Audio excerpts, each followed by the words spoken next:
अगर कुछ ढकोलपंथी ब्राह्मण इस तरह से कर रहे हैं, काफी निंदनीय, उनके ऊपर कार्रवाई करनी चाहिए। कोई भी व्यक्ति को आज तक मैंने अपने हाथ से अपनी विष्ठा या अपना जो है मूत्र उठा करके किसी पर फेंकते हुए कोई भी व्यक्ति पागल भी होगा तब भी संभवतः नहीं कि देखा हमने। उसके बाद वहां पर भी ब्राह्मणों ने उनसे माफी मंगवाई और कहा कि ये शूद्रों का काम नहीं है। इनको अगर ब्राह्मण पूजने का कोई दर्जा दिया तो कृष्ण जी दिए, यादव ने पूजने का अधिकार दिलवाया, तब क्षत्रिय आज पूज रहा है कि ब्राह्मण से बड़ा कोई कसाई नहीं हो सकता। इटावा कथावाचकों के साथ हुई निंदनीय घटना ने जहां एक तरफ पूरी इंसानियत को शर्मसार किया, घटना ने पूरी तरह से सबको झकझोर कर रख दिया। कारण ये था कि उनका जो कथावाचक है, जब उनसे बात की गई तो उनका कहना था कि हमारा गुनाह सिर्फ यादव होना था, यानी कि हम यादव बिरादरी से और शूद्र समाज से थे, इसलिए हमारे साथ इस तरह की निंदनीय घटना हुई। घटना आप सबको पता है कि जिस तरह से कथावाचकों के साथ मारपीट की घटना हुई, उनसे उनका आधार जब उनको मालूम हुआ, जो जिन्होंने कथा का आयोजन करवाया था, जब उनको जानकारी हुई कि ये यादव हैं, ब्राह्मण नहीं हैं, तो उनको मारा गया। और जो वायरल वीडियो में भी आपने देखा होगा, जो उसमें ऑडियो है, जो लोग बोल रहे हैं ये पीछे से यही कह रहे हैं कि तुम आगे से याद रखोगे कि किसी ब्राह्मण के गांव में जाकर किसी ब्राह्मण के यहाँ कथा नहीं कहोगे। और यहाँ तक है कि उस जो एक महिला का मूत्र भी उनके ऊपर विसर्जित किया जाता है कि जिस महिला ने उस कथावाचक का पैर छुआ था, पैर पर नाक रगड़वाई जाती है, मारपीट की जाती है, चोटियाँ उनकी जो है काट दी जाती है और सिर से बाल भी उनका बाल मुंडन कर दिया जाता है। हमारे साथ तमाम लोग हैं, बातचीत करेंगे कि इस घटना को किस रूप में देख। क्या नाम होगा आपका? आनंद द्विवेदी नाम। द्विवेदी जी, पंडित जी हैं। इस घटना को किस तरह से देख रहे हैं जो इटावा की घटना हुई कथावाचकों के साथ? ये घटना बहुत ही निंदनीय है। पहली बात, मैं उन ढपोलपोंगियों को कहना चाहता हूँ जो धर्म के बारे में जानते ही नहीं। धर्म है क्या, पंडित है क्या, विद्वान है क्या? विद्वान की कोई जाति नहीं होती है। विद्वान एक निकला हुआ वो वृक्ष है जो स्वयं सभी वृक्षों को, मतलब अगर कोई दोबावे में वृक्ष है उसको फाड़ के आगे निकलता है, सबको ज्ञान देता है, रोशनी देती है। अगर कुछ ढकोलपंथी ब्राह्मण इस तरह से कर रहे हैं, काफी निंदनीय, उनके ऊपर कार्रवाई करनी चाहिए। अभी तक जो है ब्राह्मणों ने, आप इतिहास उठा के देखिए, जब से यह सृष्टि रची है, सृष्टि के रचना से लेकर के वेदव्यास क्या थे, आ जाइए वही जड़ से चलते हैं। वेदव्यास क्या थे? योजन गंधा से उत्पन्न हुए, उसके बाद 18 पुराण और 4 वेदों की रचना उन्होंने किया। वो क्या थे? अगर शूद्र ही माना जाए, जितना शूद्र तपनिष्ठ था, विद्वान था, उसको हाईजैक ब्राह्मणों ने किया। तो अगर जो आपने ब्राह्मणों के इस तरह कह रहे हैं कि शूद्र जो विद्वान था और ब्राह्मणों ने हाईजैक किया, बिल्कुल हाईजैक किया। कर्मकांड और वेद, उपनिषद अलग अलग विषय है। उपनिषद का अर्थ होता है उपनिषद। एक ब्राह्मण आप हैं और एक ब्राह्मण वो है जिन्होंने मूत्र विसर्जन किया, चुटिया काटी, और उनका गुनाह था कि वो यादव होके ब्राह्मणों से पैर छुआ लिया, ब्राह्मणों के यहाँ कथा कह रहे हैं। तो आप में और उनमें क्या इस तरह हमारे कहने का मतलब, वो वेद के सही अर्थ को जानते ही नहीं। वेद क्या है? विद धातु से, विद माने ज्ञान प्राप्त करना। विद धातु का अर्थ होता है ज्ञान प्राप्त करना, और उपनिषद का अर्थ होता है उपधन निश, गुरु के समीप जाकर ज्ञान प्राप्त करना। वो गुरु कौन हो सकता है? जैसे हमारे स्वामी जी हैं, अभी भानु जी हैं, इनका कोई जात पूछता है? ब्राह्मण भी पैर छूता है, क्षत्रिय भी छूता है, शूद्र भी छूता है, सभी लोग छूते हैं, क्योंकि इनके ज्ञान की पराकाष्ठा है, ज्ञान इनके अंदर है, सब लोग नमन होते हैं। तो अगर जो ज्ञान है तो ये तो जातियों में बांट दिया गया, विश्व फैला गया। ब्राह्मण ग्रंथों ने ये सब चीजें पैदा किया है।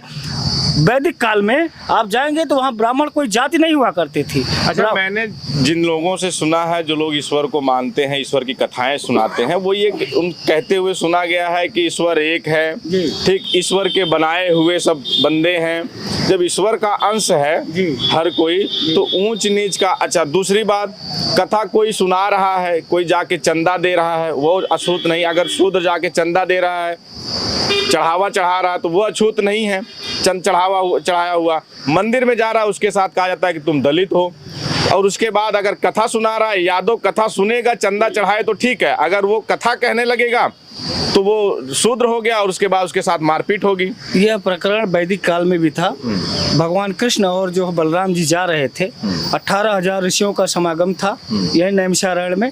वहाँ पे गया तो सूत जी थे, आप पढ़े होंगे, अगर वैदिक ज्ञान होगा थोड़ा बहुत तो आप जानते होंगे। सूत जी उच्च आसन पे बैठ करके प्रवचन कर रहे थे। उनसे ऋषियों ने पूछा ये कौन है? कहे पार ब्रह्म परमनिष्ठ हैं, ब्रह्म के परे हैं, इनको कोई जान नहीं सकता। क्या वो शूद्र नहीं थे? क्या वाल्मीकि जी शूद्र नहीं थे? क्या अदर और जो है अब कितने लोगों को गिनाऊं जो वैदिक पराकाष्ठा से ब्रह्म के ओतप्रोत रहते थे, ब्रह्म के सन्निकट रहते थे, वही ब्रह्मज्ञानी हुआ करते थे। बाद में जाति व्यवस्था ने ब्राह्मणों का रूप ले लिया। इस घटना को आप गलत मानते हैं? बिल्कुल गलत मानते हैं, इसकी निंदा आज आपके पास बाद में आएंगे। आज हमें वकील साहब से बात करेंगे। पंडित जी भी हैं, आप संविधान के भी ज्ञाता हैं और वेद के भी ज्ञाता हैं, जितना हम आपसे बात किए हैं। किस तरह से पंडित जी इस घटना को आप देख रहे हैं जो इटावा की घटना हुई? देखिए, अगर चुटिया काटी गई है तो ये निंदनीय है, बेशक निंदनीय है। कोई अव्यवहारिक काम किया गया है तो निंदनीय है। लेकिन जहाँ तक मैं मानता हूँ, कभी की कोई भी व्यक्ति को आज तक मैंने अपने हाथ से अपनी विष्ठा या अपना जो है मूत्र उठा करके किसी पर फेंकते हुए कोई भी व्यक्ति पागल भी होगा तब भी संभवतः नहीं कि देखा, हमने नहीं देखा। 49 साल की उम्र में मैंने नहीं देखा। मैं एक प्रैक्टिकली बात कर रहा हूँ। जो अभी मैं यूपी तक एक कोई न्यूज़ है उनकी मैं वीडियो देखा, उस गाँव में गए, उन्होंने स्टोरी करी और इस स्टोरी में सिर्फ ये बताया गया कि जिस व्यक्ति का बाल घुटाया गया है, और वीडियो में मैंने ये भी देखा कि ट्रिमर से बाल काटे जा रहे हैं। तो ट्रिमर से तो बाल घुट नहीं सकते, छुरा लगाना होगा, उस्तुरा लगाना होगा, तो वो बाद में घुटाया गया होगा। लेकिन जो ट्रिमर से काटे गए ये निंदनीय है, इसमें कोई दो राय नहीं। आगे की प्रक्रिया हमने नहीं देखा, क्या क्या हुआ क्या नहीं हुआ, ना दिखाया हमको। जाहिर सी बात है, देखिए अभी आप बैठे हैं, आपकी आधी मूंछ कट कर दी जाए तो आप यहाँ से उठेंगे तो पहले अपनी पूरी मूंछ ठीक कराएंगे ना। ठीक है, वो अलग बात है। लेकिन अब आप बात यहाँ आ रही है कि जो उसमें मेन आचार्य, मुख्य आचार्य हैं, कौन मणि करके हैं, उन्होंने अपने नाम के आगे अग्निहोत्री का कार्ड बनवाया हुआ है। तो बात वहाँ जो हमको लगता है झगड़ा हुआ, हमारे हिसाब से जो लोगों में आक्रोश आया वो मतलब वास्तविकता को छिपाने की बात को लेकर के आया। जबकि वो कौन संत प्रसाद यादव जी जो भी थे, उनके सह आचार्य थे, जो मतलब सह आचार्य थे, उन्होंने स्पष्ट कहा है कि साहब हम यादव हैं। उन्हीं से पता चला कि उनके आचार्य जी भी यादव हैं, उन्हीं से पता चला है। तो वास्तविकता कभी नहीं छिपाना चाहिए। एक चीज और देखिए, एक सेकंड के लिए सुन लीजिए, पहले सुनिए। आप हमारे यहाँ धर्म की बात करते हैं, आप यहीं बापू आसाराम जी हैं, किसी ने कभी उनसे जात पूछा? सिंधी है ना, ना तो वो समझे उनका कोई मंदिर ही नहीं होता सिंधियों का। पूरे भारत में कहीं विश्व में मंदिर नहीं मिलेगा सिंधी का, वो सभी मंदिरों में पूजा कर लेते हैं। बात मैं यहाँ कह रहा हूँ, देखिए कल मेरी जो संत हैं जिनकी आप बात कर रहे हैं, तो उनका जो है अभी कल आए थे और अपना आधार कार्ड दिखा रहे थे कि इसे कहीं भी चेक कर लिया जाए। मेरा जो आधार कार्ड है उन लोगों ने लेके फोटो खींचा और एडिटेड है वो। मेरे पास ये मेरा ओरिजिनल आधार कार्ड है, इसको चेक कर लिया। आधार कार्ड दो नहीं बनता, एक ही बनता है। उसमें उनके नाम के पीछे सिंह लिखा हुआ था। उन्होंने कहा कि मेरा नाम, ये मेरा आधार कार्ड है और मैं इसी नाम से, और मैं कथाएं इतनी कर चुका हूं और उनको पता था। मान लीजिए उन्होंने, पहली बात तो इस समाज में जहां हम हैं ऐसी कौन सी आ गई कि उनको कथा कहने के लिए अपना नाम, अगर नाम छिपाया तो ऐसी क्यों आ रहा है कि नाम छिपाना पड़ रहा है उनको? देखिए, अभी जो पुलिस की जांच चल रही है, पुलिस ने वहाँ जो डीआईजी ब्रजेश श्रीवास्तव जी हैं, एसपी, तो उनका जो कहना है, उनका कहना है कि जैसे पूजा जब होती है और आचार्य होता है तो ज़्यादातर ये होता है कि अगर कोई चढ़ावा करना है तो कोई हाथ पकड़ के नहीं चढ़ाने की बात करता, वो कहता है ऐसे उठाइए, ऐसे आप चढ़ा दीजिए। तो ये बताया जा रहा है कि वो आचार्य जो थे पूजा कराते समय कोई कार्य कराने के लिए, कोई चढ़ावा चढ़ाने के लिए जो भी फूल अक्षत रहा होगा, उसको महिला का हाथ पकड़ के कहा ऐसे आप चढ़ाइए। ये बातें कल से आ रही हैं अभी। कल उनका परिवार जो आया और महिला ये कह रही है कि छेड़। इससे पहले जो वीडियो वायरल हुआ, आपने देखा जो वीडियो वायरल हुआ, उस वीडियो में कहीं भी इस तरह का नहीं है, छेड़खानी का एक शब्द नहीं है। उसमें सिर्फ यही बार बार कहा जा रहा है कि तुम यादव चमार होके ब्राह्मणों के यहाँ कथा कहोगे, जिंदगी में ऐसा नहीं कहोगे तुम। उसके बाद बाल काटा गया, सखा काटा गई, कहीं भी इस तरह की छेड़खानी का तो कल आया। दो चीजों को समझने की जरूरत है। पूजा दूसरी जगह हुई, वो दूसरा काल था। जब आदमी गलत कार्य कर रहा है, गलत कार्य का मतलब हमारा है चाहे ब्राह्मणों ने किया चाहे कथावाचकों ने किया या दोनों लोगों ने मिल करके किया, उस समय तमाशाबीन बहुत लोग होते हैं, वो वीडियो बनाते हैं, वो वीडियो वायरल हो जाती है। लेकिन जब पूजा हो रही होती है तो वहाँ वीडियो बनाने वाले बहुत रेयर होते हैं। कोई है घरेलू बनाता है तो बनाता है, वरना कोई बनाता सार्वजनिक रूप से नहीं बनाता है। तो ये दो चीज़ों को हमें अलग अलग लेनी चाहिए। पुलिस जांच चल रही है, पुलिस को जांच करने दीजिए, लेकिन एक पत्रकार की तरह, एक सामाजिक कार्यकर्ता की तरह आप लोगों को, हम लोगों को जाना चाहिए और दोनों पक्षों की बातों को सुनना चाहिए, उसके बाद निष्कर्ष निकाल करके बात करना चाहिए। बाकी हमारे यहाँ कथा करने के लिए आसाराम बापू ने भी करते हैं, रामदेव जी महाराज भी करते हैं, आपको देखेंगे राम रहीम जी भी करते हैं, संत राम पाल जी करते हैं, सतपाल जी महाराज भी करते हैं, आपके साक्षी जी महाराज सांसद हैं करते हैं, निरंजन ज्योति जी करती हैं, आपकी जो है ऋतुम्भरा जी करती हैं, आपकी जो है व्यासपीठ पर उमा भारती जी बैठी रहती थी। कौन किस जात से, कभी किसी ने नहीं पूछा कभी नहीं पूछा। वहाँ की क्या परिस्थितियाँ थी, इसका वास्तविक जांच किया जाना चाहिए। और जो लोग इस तरीके की बात कर रहे हैं, दोनों पक्षों को जा करके आपस में बैठ करके बात करना चाहिए। एक पक्ष कह तो रहा कि मेरा गुनाह यही है कि मैं यादव था और यही मैंने शूद्र था, मैं वीडियो भी इसी आधार पर, यही तो मैं कहूँ, मैं आपके पास आया, मैंने अपनी बात कही, लेकिन क्या आप दूसरे पक्ष को जानने गए? नहीं गए ना। तो जो कहा वही ये चीज बताइए, क्या ऐसा होना चाहिए समाज में जो हुआ? हमने कहा ना कि नहीं होना चाहिए। उसी के बगल एटा से आई एक खबर कि राजपूतों ने दलित समाज के दूल्हे को घोड़ी से उतार लिया, मारा रात को। अब उसका क्या रीजन है, इसका जांच होना चाहिए।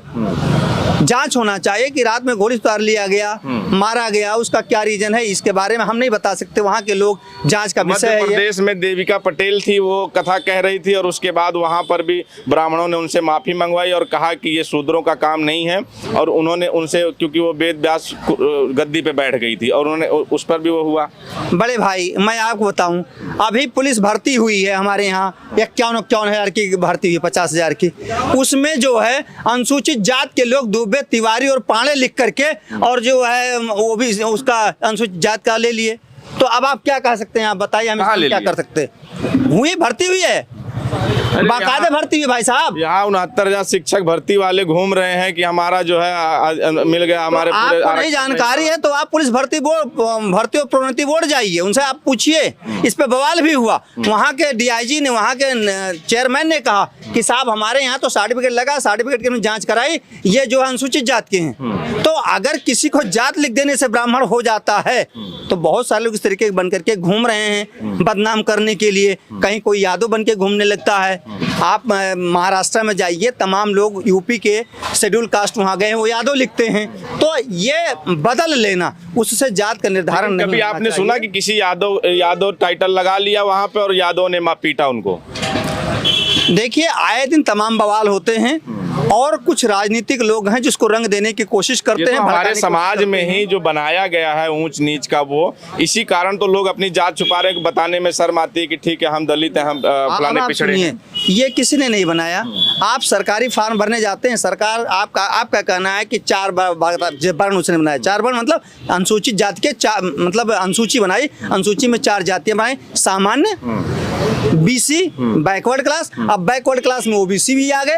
अब आप देखिए कितना वर्गीकरण हो रहा है। और उसमें भी जब वर्गीकरण आप करते हो ओबीसी में, तो आपको लिखना पड़ता है कि आप पाल हैं, आप यादव हैं, आप धरकार हैं, आप कश्यप हैं, लिखना पड़ता ना। तो ये कौन लिखवा रहा है? ब्राह्मण लिखवा रहा है या ब्राह्मण का वर्ण व्यवस्था लिखवा रहा है? ये तो सरकार लिखवा रही है। अब जब अनुसूचित जात की आप लेने जाते हैं तो उसमें भी लिखना पड़ता है आप धोबी हो, आप पासी हो, आप चमार हो, आप हेलकट हो, क्या हो।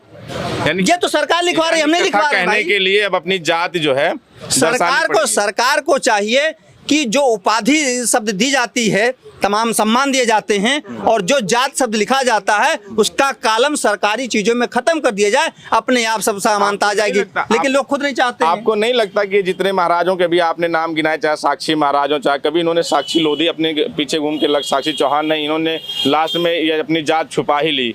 क्यों ऐसा? इनको भी रहा होगा कि कहीं ना कहीं जो जिनका अधिकार है वो लोग तो बुरा मान जाएंगे। ये तो बाद में जब ये प्रचलित हो गए तो इनका भी खुला कि फलानी जाति के हैं ये। नहीं, कहीं ना कहीं लोगों ने किया। एक्चुअल में संत परंपरा क्या होती है? संत परंपरा में ये होता है कि जब सामान्य जीवन से आदमी संत परंपरा में जाता है तो अपनी अंत्येष्टि कर देता है। अपनी अंत्येष्टि अपना सब पिंडदान वगैरह कर देता है तो उसका जो दूसरा नाम मिलता है तो पुनर्जन्म माना जाता है। तो वो पीछे का जन्म छूट जाता है, वो नया जन्म मान लिया जाता अब है। यही अगर जो इन पे लागू हो जाए, इन्होंने अग्निहोत्री लिख लिया, इन्होंने अग्निहोत्री लिख लिया नहीं, अगर यही संत परंपरा के अंतर्गत ये अपना पिंडदान कर दें गया में जा करके, हरिद्वार में जा करके, तो फिर ये किसी के घर खा नहीं सकते, स्वयं का ही बनाना खाना होगा, स्वयं का सारा कार्य करना होगा और इनका नया जन्म हो जाएगा, नया नाम हो जाएगा। जो मली यादव जो भी नाम है वो बदल करके नया नाम कोई महाराज या आनंद या इस तरीके से मिल जाता है, दिया जाता है संत परंपरा में। फिर उसे समाज में किसी के घर किसी का छुआ खाना पीना नहीं होता है। ठीक है। महाराज जी कैसे देख रहे हैं जो घटना हुई और जिस तरह से पंडित जी अपना तर्क दे रहे हैं कि उनको जाति नहीं छुपानी चाहिए थी और जाति बतानी चाहिए थी, तो क्या आप कथा कहने के लिए अपनी जाति पहले बतानी पड़ेगी? देखिए, यानी भगवान का गुण गाने के लिए और भगवान का नाम लेने के लिए, भगवान की कथा सुनाने के लिए, भजन करने के लिए पहले अपनी जात बतानी पड़ेगी कि मैं यादव हूँ, फलाने जो है मैं जाटो हूँ, अब तब ये तय होगा।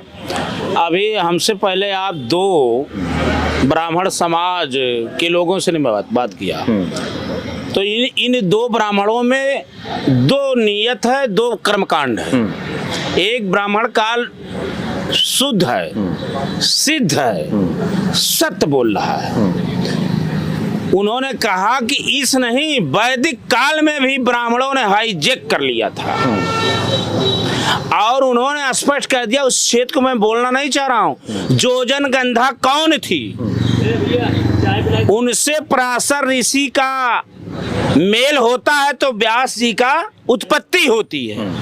अब हम वहां चले जाएंगे तो ये बात बहुत बुरा लग जाएगा, इनको भी लगा जाएगा। ये तो फीस ले करके वकील भी हैं, फीस लेके बोलने वाले लोग हैं। और ये जो पहला ब्राह्मण बोला है वो सत्य है, वो मानवता और ईमानदारी सब में उसमें है, उससे घोर निंदा है। ये तो लीपा पोती करने वाली बात किए हैं। अब मैं सीधी बात ये कह रहा हूँ, अगर इनके हिसाब से करना चलना है तो पहले ब्राह्मण समाज यादव समझ के पीट दे, उसके बाद कैमरा जाए और उसके बाद पुलिस जांच करे, उसके बाद करवाई जाए। और कोई दूसरा जात कर दे तो उसका घर बुलडोजर चलवा दिया जाए, पहले उसको ध्वस्त करवा दिया जाए, उसके मार दिया जाए, तब FIR दर्ज। इनके कहने से हम मिला के आते हैं। एक लाइन किसी शायर ने कहा था कि सियासत मोहब्बत में मंठा डाल देती है, सियासत मोहब्बत में मंठा डाल देती है। मुनव्वर राणा ने कहा था, अगली लाइन लोग पढ़ लेंगे। ये सियासत के तहत ये अगर ये काल जो ये समझा रहे हैं कि सन्यास पुनर्जन्म होता है, इनके हम बताने के मोहताज नहीं है, भागवत कृष्ण भगवान ने बताया है। और यह पहले लागू होता है ब्राह्मण के लिए भी, वो अपने हाथ के बनाया खाए, सन्यासी जीवन जिए, बैठ के चौराहे में मदिरा पिए, व्यास पीठ पर के भागवत कहता कौन है? ये दो लाइन बोलते हैं, लाइन, और उसके बाद संगीत बजाते हैं। बात आती है यहाँ, ये तो एक लाइन ने कहा, एक और कहा कि अब ये नफरतवादियों का ऐसा हो गया सूत्र, अब गंगा जल से शुद्ध हो गया ब्राह्मणी का मूत्र। अभी तक तो यादव के नाम पे अखिलेश यादव का CM आवास दुलाया जा रहा था। हमारी बात गलत हो जाएगी, लोग देखने वाले कहेंगे बाबा क्या बोल रहे हैं, लेकिन इनके बाद मुझे बोलना पड़ गया। गंगा जल से धुलाया जा रहा था, उसकी जांच कहाँ होगी? इनसे पूछ लीजिए, कौन कैमरा लेके जाएगा? योगी बाबा से पूछ लेंगे तो इनकी भी चुरखी शायद बनवा देंगे, क्योंकि 22 से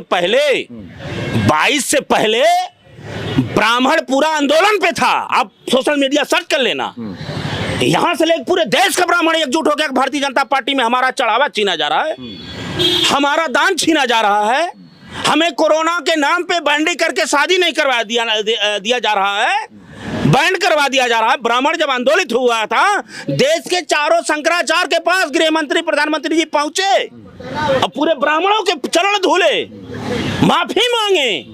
अब बाबा भी मंच से बोले थे कि ब्राह्मणों के ऊपर अत्याचार नहीं होगा, लेकिन अत्याचार नहीं थमा। आज हत्याएं लूट सबसे ज्यादा ब्राह्मण के ऊपर। आज गलियों में जब अखिलेश जी को वोट नहीं ब्राह्मण दिया, आज आड़ में अपने घर में बैठे कर सर्वे कर लीजिएगा किससे बढ़िया अखिलेश थे। हम अखिलेश को लाएंगे, भाजपा को विदा करेंगे। तो सुनिए, एक न सियासत थी, उस पे जाने के बाद कुछ लोगों ने राजनीतिक से प्रेरित ये करवाया है। अब जैसे पंडित जी ये कह रहे हैं, पंडित जी ने कहा कि उनको अपनी जात नहीं छुपानी चाहिए थी, उनको यादव थे तो यादव लिखना चाहिए था, या अग्निहोत्री क्यों बना। मान लेते हैं अगर, तो मेरा तो यही है कि उनको, अगर वो महाराज जी थे तो उनको जात छुपाने की जरूरत क्यों पड़ गई। पंडित जी कहे कि जो कर्मकांड करेगा बिना गुरु का, उससे पूछो वो गुरु नहीं बनाया है। इनको क्या पता वो गुरु नहीं बनाया है। गुरु और नहीं, एक मिनट, गुरु बनाया नहीं, हो सकता है उसका गुरु नाम डाल दिया होता, तुम्हारा ये नाम है। क्यों? अभी ब्राह्मण व्यासपीठ, आप जान लो, ये लोग बहुत कमेंट किए, अब मुझको भी गाली देके कुछ सोशल मीडिया पर कर रहे हैं। सुन लो, व्यासपीठ ये है, जोजनगंधा से व्यास पैदा हुए हैं और जोजनगंधा के साथ पराशर ऋषि ने संभोग किया है और दिन में किया है। जब जोजनगंधा ने कहा कि दिन में संभोग नहीं होगा, तब ये कहने का अर्थ है कि तब कोहरा उत्पत्ति हुई है। तो वहां से व्यास जी आए हैं, तो उन्होंने जो लिखा उस पीठ पे जो बैठ गया वही ब्राह्मण है। ये तिवारी, उपाध्याय या चौबे, चतुर्वेदी, ये केवल अपनी जात है, ये हाईजैक की है। हम ब्राह्मण हैं। अरे ब्राह्मण आप हो भागवत यादव की, 56 करोड़ यदुवंशियों की पहले आप पूजा आपको करना होगा। वो यादव, कृष्ण यादव, बलराम यादव और अर्जुन छत्री, ये यादव कुल का, यादव कुल में केवल यादव नहीं है, उसमें छत्री भी भाई है, सिंह भी भाई है। और इन ब्राह्मणों की जो आज बात कर रहे हैं, इनको अगर ब्राह्मण पूजनी का कोई दर्जा दिया तो कृष्ण जी दिए, और इस समाज में, सब समाज में अगर इनको अधिकार दिया, इनको पूजनी बताया तो पहले यादव ने पूजने का अधिकार दिलवाया, तब क्षत्रिय आज पूज रहा है। ये लोग केवल 22 के चुनाव को देखते हुए मानवता को शर्मसार कर रहे हैं। अच्छा, चुनाव छोड़िए। अच्छा, यही लोग ये कहते हैं कि कर्म प्रधान देश है, जाति मतलब जो जिसका कर्म उसी आधार पे है। तो अगर वो पढ़ लिख के, अगर वो भाई कथा सुना रहे हैं तो ब्राह्मण ही हुए। अब उसके पीछे वो चाहे यादव लगाए, चाहे सिंह लगाए, चाहे कुलकर्णी लगाए, चाहे अग्निहोत्री लगाए, इस पे अब ये कौन सी वो आ गई। तो ये तो यही कहेंगे जो हम बोलो। अभी ये बोले गया का नाम नहीं कि गया चले जाओ। गया क्या है? ब्राह्मण हाईजैक किया है। यही बौद्ध बैठे हुए हैं, उनको अभी आंदोलन था, जब खुदाई हुई तो वहां बौद्ध जी की प्रतिमा है। और ये हाईजैक देश में किए हैं कि गया चले जाओ बैठ करके। ये कौन बता रहे? यार दुकान आप चला रहे हो इस देश में। अभी मैं बोल दूंगा, कबीर साहब ने कहा, संतो पाड़े निगुड़ कसाई, कि ब्राह्मण से बड़ा कोई कसाई नहीं हो सकता। कौन ब्राह्मण? ठगने वाला कौन? ये बताइए, काली जी के मंदिर में बलि कौन चढ़वा रहा है? कामाख्या में भैंसा कौन कटवा रहा है? कोई यादव कटवा रहा है? कोई आदेश या कोई मौर्य कटवा के देखे, उसके घर में काट देंगे ये लोग। कोई चौहान कटवा के देखे, नेतृत्व ब्राह्मण का है कि बाबा ने कहा है। तो समाज, ये भारतीय जनता पार्टी क्या कर रही है? ब्राह्मण को मनाने की, यादव मुसलमान को लड़ा करके, अब यादव ब्राह्मण को लड़ाएंगे। अभी आप देखिए, आज की कल की घटना हुई, तब तक सोम का बयान आ गया कि अखिलेश यादव मुगल शासक के आखिरी राजा हैं। इस मुद्दा को भगड़ने, केवल डाइवर्ट करने के लिए, तो मैं आपको बता दूं, 22 के चुनाव फिर ले जाना चाहता हूं। यही ब्राह्मण समाज भारतीय जनता पार्टी उखाड़ना चाहता था, अब फिर उखाड़ने का मन बना लिया है। तो यादव और ब्राह्मण को लड़ाने का ये पूर्ण जो है इनकी मंशा, लेकिन देश की जनता जान रही है।